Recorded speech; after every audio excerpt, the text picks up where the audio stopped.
High বন্ধুরা, সারাদিন চশমা পরে পরে ভিডিও করে মোবাইল দেখে দেখে দেখো ওখানটা আবার দাগ হয়ে গেছে।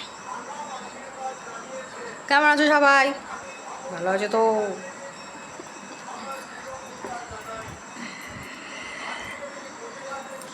এই যে একটা ঝড় চলে গেল, তার দুদিন মধ্যেই আবার গরম। আর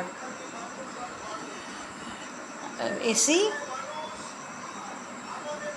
বিল, ইলেকট্রিক বিল, বাড়ি ভাড়া, জলের ভাড়া, এসব এসব দেখতে দেখতে তো তা আতঙ্ক হয়ে গেছে যে আমি কোথায় এলাম। আমাদের আমাদের এলাকাটা এখন এই যেখানে আছে এখানটা কলকাতা হয়ে গেছে।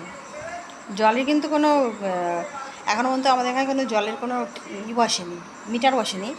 কিন্তু বাড়িওয়ালারা যেহেতু ট্যাঙ্কের জল ইউজ করতে দেয় ভাড়াটাকে, সেজন্য তারা একটা নির্দিষ্ট অ্যামাউন্ট তারা বলে, এটা বাড়ি ভাড়া ছাড়া জলের খরচা, ট্যাঙ্কের জলের জন্য। এছাড়া তো ইলেকট্রিক বিল আছে, কেউ 10 টাকা পার মিটার পার ইউনিট নেয়, কেউ 9 টাকা নেয়, কেউ 12 টাকা নেয়।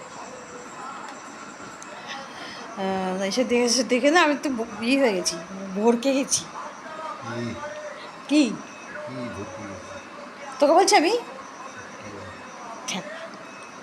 তা আমি তো ভরকে গেছি। তা আমি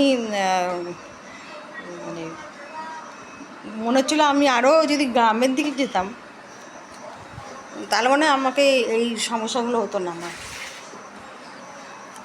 তার মানে এখন আবার একটা অদ্ভুত গরম পড়েছে আজকে দুদিন ধরে।